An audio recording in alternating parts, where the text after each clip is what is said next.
The sun blazed over the pristine Malibu cliffs as 200 of California's wealthiest elite gathered for what was supposed to be the wedding of the century. Gregory Langston, tech billionaire worth over $3 billion, stood at the altar in his custom Italian tuxedo, his silver hair perfectly styled despite the ocean breeze. But in just moments, this fairy tale wedding would become a nightmare that would expose secrets darker than anyone could imagine. "Do you, Gregory Michael Langston, take Vivian to be your lawfully wedded wife?" the officiant asked, his voice carrying across the flower-draped ceremony space. Gregory smiled confidently at his bride, Vivian Markham, a stunning former model whose emerald eyes sparkled with what everyone assumed was pure joy. "I do," he began, his voice strong and clear. "Vivian, you've brought light into my life when I thought." His words stopped mid-sentence. Gregory's face went pale, his hand clutching his chest as he stumbled backward. The champagne glass in his other hand shattered against the marble floor. "Gregory!" Vivian shrieked, but her cry seemed more performance than panic. As the billionaire collapsed in front of 200 gasping guests, one person remained completely still. Daisy Brown, the 62-year-old housekeeper who had worked for the Langston family for over 20 years, stood at the edge of the ceremony area, her dark eyes fixed not on Gregory's fallen form, but on Vivian's face. While others screamed and rushed forward, Daisy's expression was grim with a knowledge that no one else possessed. But what happened next shocked everyone. Instead of the frantic concern a new bride should show, Vivian stepped back from Gregory's convulsing body and immediately began speaking in hushed, urgent tones to her maid of honor about keeping this quiet and damage control. The EMTs arrived within minutes, their sirens piercing the coastal air as they pushed through the crowd of designer gowns and $1,000 suits. "Everyone step back," the lead paramedic shouted, dropping to his knees beside Gregory. "Sir, can you hear me?" Gregory's breathing was shallow, his lips tinged blue. The paramedic quickly checked his pulse and began examining his symptoms. "Looks like cardiac arrest. We need to get him to Cedars-Sinai immediately." As they loaded Gregory onto the stretcher, Daisy finally moved closer, her weathered hands clasped tightly together. She had raised Gregory from the time he was 12 years old, after his mother passed away. She knew every detail of his daily routine, every supplement he took, every health precaution he religiously followed. Gregory ran 5 miles every morning, hadn't touched alcohol in 3 years, and had just passed his annual physical with flying colors 2 weeks ago. Little did the paramedics know that what they were treating as a heart attack was something far more sinister, and the one person who suspected the truth was the woman everyone else barely noticed. "This doesn't make sense," Daisy whispered to herself as the ambulance doors slammed shut. She watched Vivian climb into her white Bentley, following the ambulance but not before checking her reflection in the side mirror and reapplying her lipstick. This decision would change everything. As the wedding guests dispersed in confused clusters, whispering about bad omens and Gregory's obvious stress, Daisy remained in the empty ceremony space. The white roses and orchids that had cost $50,000 now seemed like funeral arrangements, and the ocean breeze carried an ominous chill. She pulled out her phone and dialed the hospital. "This is Daisy Brown calling about Gregory Langston. I need to know his condition immediately. I'm family." The sun was setting over Malibu, painting the sky the color of blood, but the real shock was still coming. Daisy had noticed something at the wedding that everyone else had missed, something that would unravel a web of deception that reached far deeper than anyone imagined. As she stood alone among the scattered rose petals, she made a decision that would either save Gregory's life or destroy her own. The ambulance sirens fade as they rush Gregory to Malibu General, leaving behind a wedding scene frozen in disbelief. While guests mill around in their designer gowns and tailored suits, whispering theories about what just happened, Daisy Brown stands at the edge of the chaos, her weathered hands clasped tightly together. Something doesn't sit right with her, and after 32 years of caring for the Langston family, she trusts her instincts more than any doctor's preliminary diagnosis. Daisy's mind drifts back to when she first arrived at the Langston estate in 1992. Mrs. Eleanor Langston, Gregory's mother, had hired her not just as a maid but as a confidant. Eleanor was dying of cancer then, and she'd pulled Daisy aside one evening, gripping her hand with surprising strength. "Promise me you'll watch over Gregory," she'd whispered. "He's going to need someone who sees beyond the money and the power. Someone who truly cares."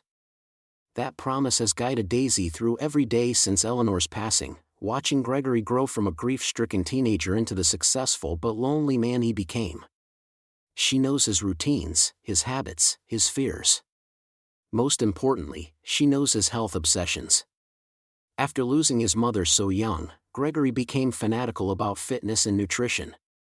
He runs 5 miles every morning, takes custom vitamins, and gets quarterly health screenings. A spontaneous heart attack? It doesn't fit. At the hospital, Daisy hovers in the waiting room as Dr. Martinez addresses the family and wedding party. The preliminary assessment suggests a cardiac event, he announces, his voice clinical and measured. "Mr. Langston is stable, but will need to run more comprehensive tests." Vivian, still in her ivory Vera Wang gown, presses a perfectly manicured hand to her chest. "Doctor, I hope you understand the need for complete discretion. Gregory is a very private person, and with his business dealings." She pauses dramatically. Any publicity could be devastating. But what catches Daisy's attention isn't Vivian's concern for privacy, it's the way she glances toward a man in an expensive charcoal suit who's been lingering near the back of the group. Something passes between them, a look that makes Daisy's stomach tighten. Later, as most of the wedding guests finally disperse, Daisy pretends to organize magazines in the waiting area while keeping her ears open. That's when she hears it, Vivian's voice, hushed but urgent, speaking to the same mysterious man near the hospital's side entrance. "The timing was perfect," Vivian whispers. "Right during the vows, maximum impact. Now we just need to make sure the will gets processed quickly while everyone's still in shock." The man's response chills Daisy to the bone. The dosage was calculated perfectly. Even if they run tests, it'll look like natural cardiac stress. Rich man his age, all that pressure, who's going to question it? Daisy's heart pounds as she realizes what she's hearing. This wasn't a heart attack at all. This was attempted murder, orchestrated by the woman Gregory thought he loved, timed for maximum emotional and financial impact. But questioning Vivian directly could be career suicide, or worse. Daisy knows how powerful people protect their secrets, and she's seen what happens to those who threaten their carefully constructed worlds. Still, Eleanor's dying words echo in her mind, and she knows she can't stand by while Gregory's life hangs in the balance. As the hospital quiets for the night, Daisy makes her decision. She's going back to the Langston estate, and she's going to find proof of what Vivian has done. But first, she needs to understand exactly what they used and how they administered it. Walking toward her old Honda in the parking garage, Daisy pulls out her phone and scrolls through her contacts until she finds a number she hasn't called in years. Marcus Thompson, a former LAPD detective who now works as a private investigator. They'd met during a previous incident involving the Langston family, and he owed her a favor. The phone rings twice before his familiar gravelly voice answers. Marcus Thompson. "Marcus, it's Daisy Brown. I need your help, and I think someone's trying to kill Gregory Langston." There's a pause, then Marcus's voice sharpens with interest. "I'm listening."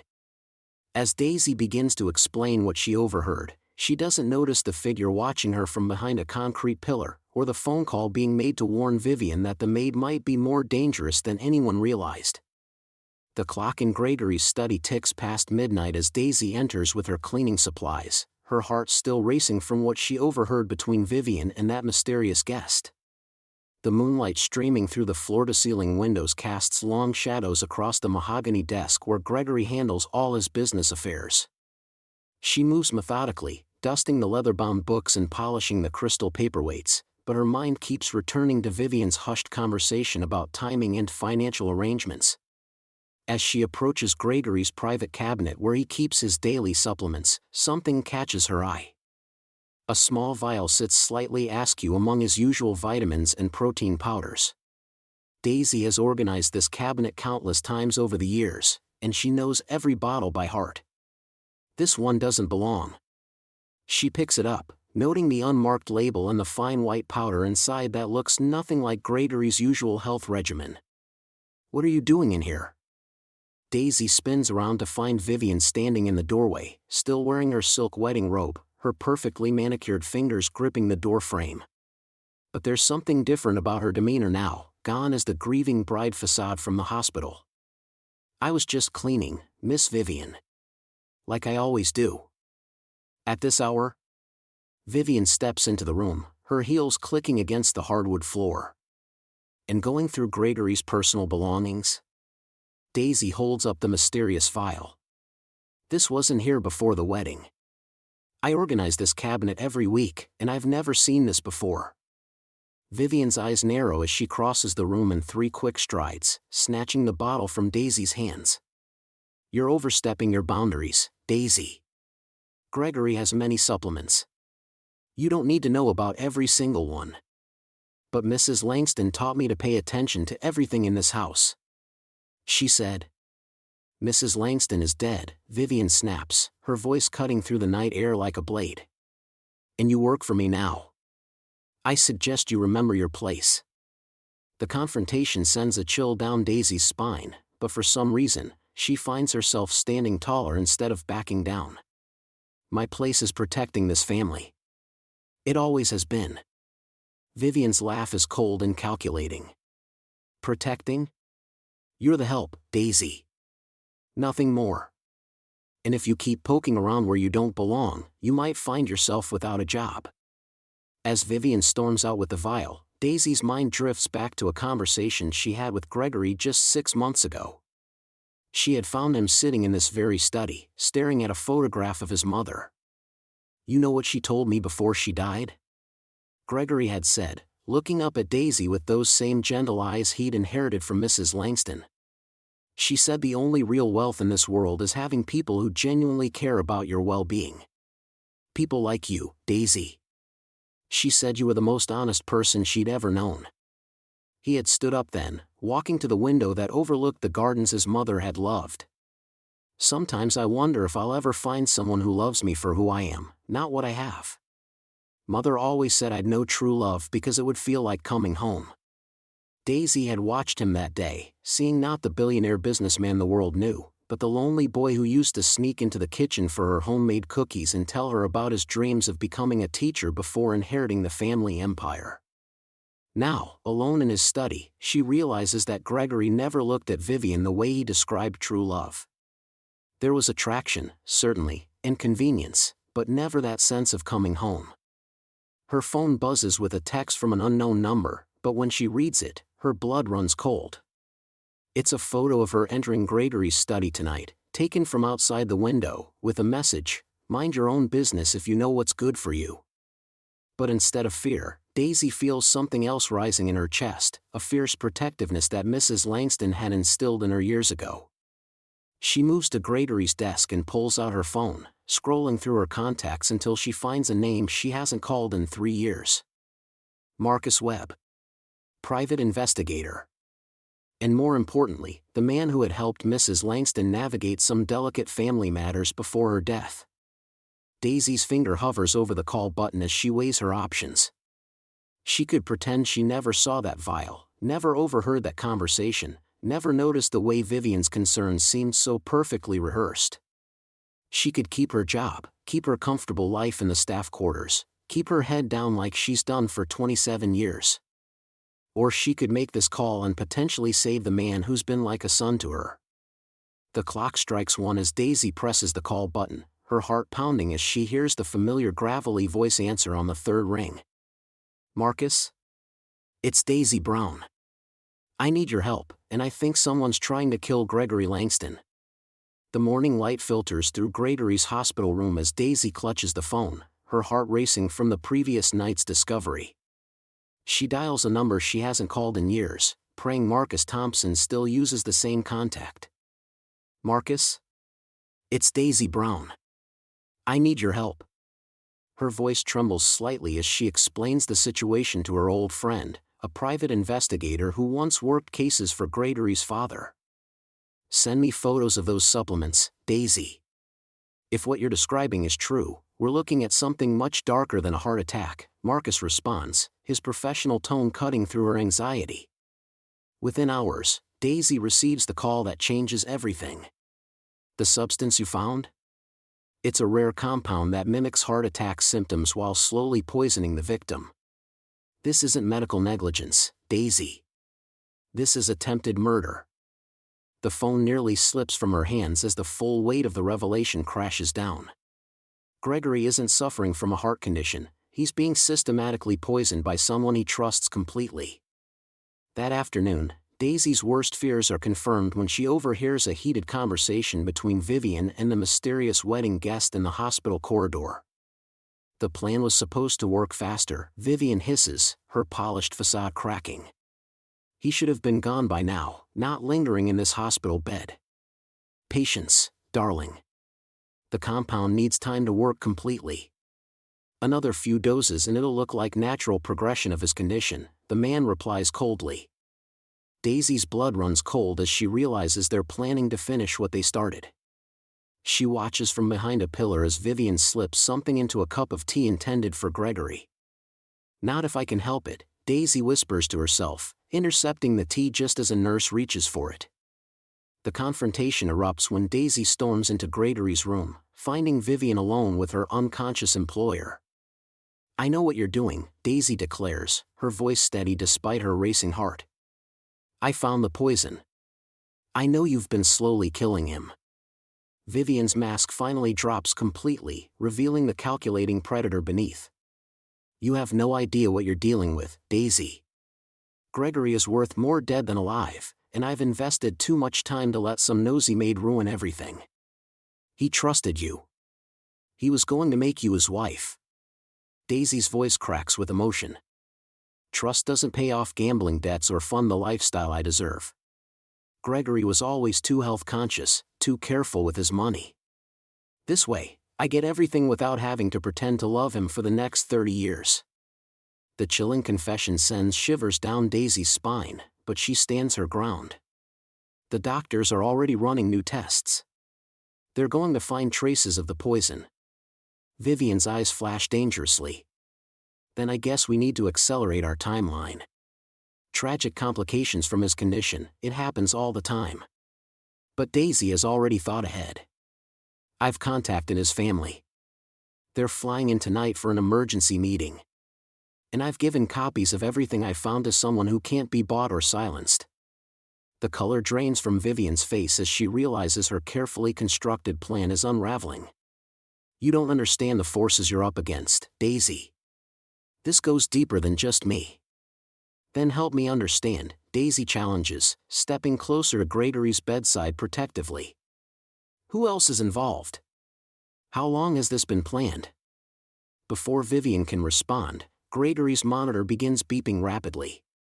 His condition is deteriorating again, and Daisy realizes with horror that Vivian must have poisoned something else, something Daisy didn't catch in time. As medical staff rush into the room, pushing Daisy aside, she locks eyes with Vivian one final time. The woman's smile is pure evil as she mouths silently, "You're too late." The monitors flatline for a terrifying moment before Gregory's heart starts beating again, but barely. The doctors work frantically as Daisy stands frozen, knowing that tomorrow's family gathering might be Gregory's last chance for justice, if he survives the night. The family gathering takes place in the Langston Estate's mahogany-paneled library, where generations of portraits watch from gilded frames. Gregory's siblings, Marcus and Eleanor, have flown in from New York, their faces etched with worry as they surround their brother's wheelchair. He's awake now, though still weak, his color slowly returning after 3 days in the hospital. Vivian hovers near the fireplace, her designer dress immaculate despite the circumstances, while Daisy stands quietly by the door, clutching a manila envelope that contains everything she's discovered. The private investigators report burns like fire in her hands. This is it, the moment she's been preparing for since that terrible phone call. "I need to tell you all something," Daisy says, her voice cutting through the murmured family conversations. Every head turns toward her, and she sees Gregory's eyes widen with curiosity. "About what really happened at the wedding." Vivian's laugh sounds forced. "Daisy, surely this isn't the time for. It wasn't a heart attack. Daisy steps forward, her hands steady despite her racing pulse. Someone tried to poison Gregory with digitalis, hidden in his daily supplements. The silence that follows is deafening. Marcus grips his brother's wheelchair while Eleanor gasps audibly. But it's Gregory's expression that breaks Daisy's heart, the confusion, the betrayal already beginning to dawn in his eyes as he looks between his fiancée and the woman who raised him. That's ridiculous, Vivian snaps, but her composure is cracking. Gregory collapsed from stress. The doctors said. The doctors found inconsistencies in his blood work. Daisy opens the envelope, her voice growing stronger with each word. I had samples tested independently. The same digitalis that killed the foxgloves in your garden last month, Vivian. The ones you claimed died naturally. Gregory's voice is barely a whisper. Vivian? But Vivian's mask has completely slipped now. You don't understand, Gregory. Your family's money, tied up in trusts and charities, I would have gotten nothing if you lived. Nothing after giving you the best years of my life. The admission hangs in the air like poison gas. Eleanor covers her mouth in horror while Marcus steps protectively closer to Gregory. But it's the pain in Gregory's eyes that cuts deepest, not physical pain, but the agony of realizing someone he loved had tried to kill him. Richard helped me, Vivian continues, her voice turning desperate. Your business partner knew about the insurance policies, the inheritance structures. We planned it perfectly, a gradual poisoning that would look like natural heart failure in someone your age. Richard Morrison? Gregory's voice breaks. My business partner of 15 years? Daisy watches as Gregory processes not just one betrayal, but two. The woman he was about to marry and the man he trusted with his empire, both willing to murder him for money. She wants to comfort him, but this truth needs to breathe, needs to settle in the room where his family can witness it. I called the police before this meeting, Daisy says quietly. They're waiting outside with warrants for both Vivian and Richard. As if summoned by her words, Detective Maria Santos enters with 2 officers. Vivian tries to run, but there's nowhere to go in a room full of people who now know exactly what she is. The handcuffs click with a finality that seems to awaken something in Gregory. Daisy, he says as the police lead Vivian away, her designer heels clicking desperately against the hardwood floor. How did you know? She kneels beside his wheelchair, taking his hand the way she did when he was 8 years old and afraid of thunderstorms. Because I know you, Gregory. I've known you since you were born. You run 5 miles every morning, eat organic everything, take those meditation classes. Your mother made me promise to watch over you, and I've never stopped. Tears flow freely down Gregory's face now, not from pain, but from the overwhelming realization that while 2 people he trusted had betrayed him, the woman who'd cared for him his entire life had risked everything to save him.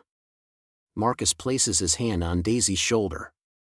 You saved our brother's life. You saved our family, Eleanor adds, her voice thick with emotion. But it's Gregory who speaks the words that matter most. You're not our maid, Daisy. You never were. You're family. You've always been family.